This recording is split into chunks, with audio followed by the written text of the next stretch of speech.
G'day, it's fugitive Australian journalist Shane Dowling from the website Kangaroo Court of Australia. Now I'm about to publish an article in relation to Peter Van Onselen and his continued stalking of women online. But he's made a big mistake this time because he's possibly looking down the barrel of contempt of court charges because he's trying to intimidate a witness, a litigant, in a current court case, Tegan George, who's currently suing Channel 10.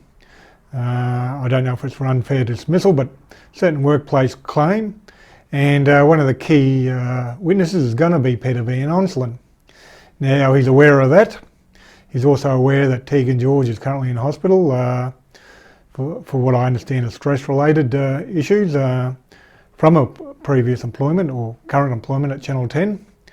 So for Peter Van Onselen to go online and trying to harass and belittle her, knowing full well that his comments on Twitter will potentially get back to her, as they previously have, because that's part of her complaint, what he's been putting on Twitter to send messages to her.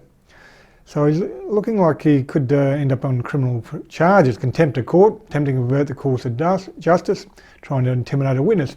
That's on top of charges he should have already been charged with long ago, and that's using a carriage service to harass and intimidate.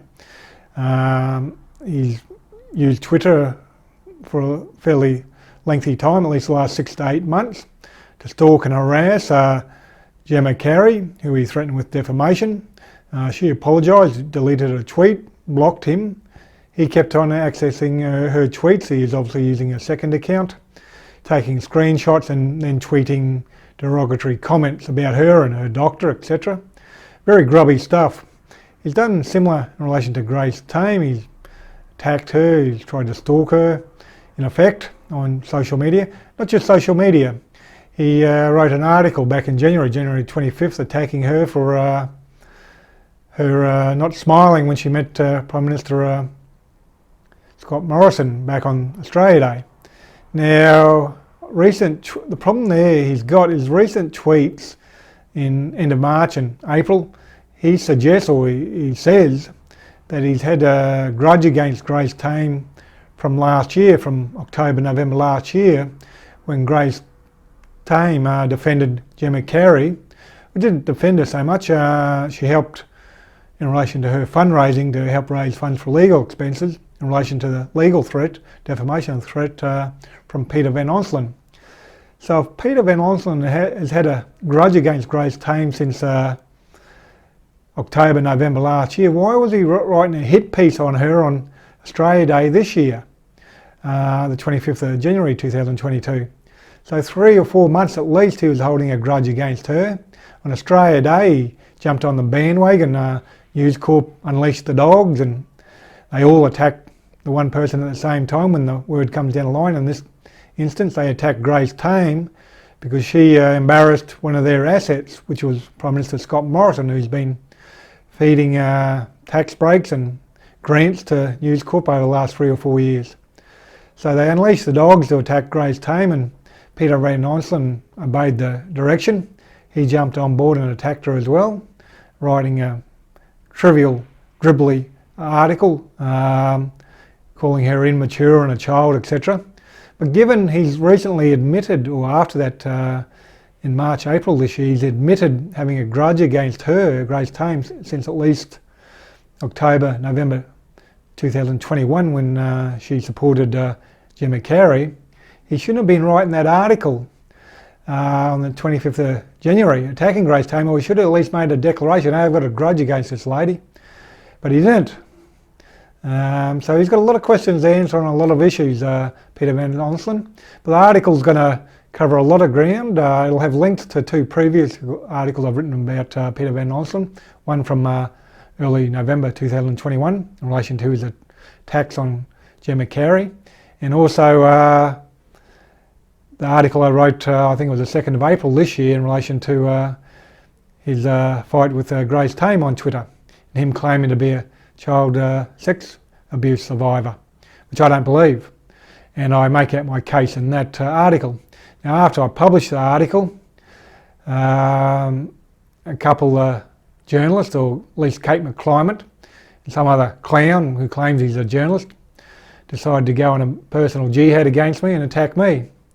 but they attacked me, but they didn't question any of the content of my article. They attacked me for writing the article, in effect, but they couldn't question any of that, challenge any of the content I put in the article, so they've gone on a bit of a personal attack against me. So I'll be putting that in the article. That's a little bit of an interest. I'll write a lengthy article on that at a later stage. And also Samantha Maiden, she's jumped to Peter Van Onselen's defence.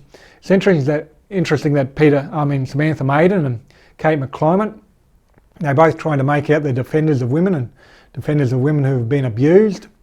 But when it comes to Peter Van Onselen, they're aiding and abetting him by supporting him, which in effect attacks the women he's stalked and harassed online, like Gemma Carey and Grace Tame and Catherine Thornton, who was the original lady that, or the one I know of, that Peter Van Onselen attacked last year. She's now deceased, Catherine Thornton, but that's the one Christian Porter allegedly raped. So what did Peter Van Onselen do? He used his position in the media to attack the credibility of Catherine Thornton, to try and defend Christian Porter, his good mate. They went to university together. Well, I don't know if they went to university together. I think maybe his wife, Peter Van Onselen's wife, went to university with Christian Porter, but there's a happy snap getting around of them at university in Western Australia for obviously some sort of function. So there's obviously some very close tie-up. I think Christian Porter actually introduced Peter Van Onselen to his wife. I think that's how it works. But anyhow, make sure you read that article. I'll be publishing it tomorrow on the 5th of April 2022. Be a lot of links there. Make sure you click on the links to the two previous articles I've written on the Peter Van Onselen. Gives you the full background, because I think this matter is going to explode in relation to Peter Van Onselen, or well, Channel 10's legal proceedings in relation to Tegan George. They're still afoot. They tried to mediate the issue, but it failed. So I sat down for a directions hearing on the 5th of July 2022. I think that's going to be fairly explosive. Like I say in the article, it's got all the smell of the McLaughlin defamation case in relation to McLaughlin withdrew that on the same day that 11 women were about to start giving evidence against him. In this case, Craig McLaughlin that is, I forgot his first name there for a minute. In this case, it's got all the same sort of, smell about it. I can't see Channel 10 allowing Peter Van Onselen hopping the witness stand, because the lawyer's allowed to ask him about anything and everything that goes towards his credibility. So they can ask him about him stalking, harassing and attacking the credibility of Catherine Thornton. They can ask Peter Van Onselen about stalking and harassing Gemma Carey, and they can ask him about attacking Grace Tame online. And once you go through all that, he has no credibility because it's all documented. The fool's put it online on Twitter, on his Twitter account. You can go online, you can see what he's been writing, what he's been saying. And recently, as you'll see in the article, you'll see the screenshots of the tweets and plus the links to the actual tweets, in case he deletes them, where he's actually spoken about knowing that there's a court case afoot, which of course he would have known because he's one of the main people that Tegan George is accused of bullying her. But then you can see where he's also written about knowing that she's currently in hospital and him not giving a shit. Other than that, make sure you visit my website, Kangaroo Court of Australia. Sign up with a free email subscription. That way you get an email as soon as I publish a new article. And if you're on YouTube, make sure you subscribe to my YouTube channel. And please share the video and the article on Facebook, Twitter and all other social media. Other than that, thank you for your time and have a good day.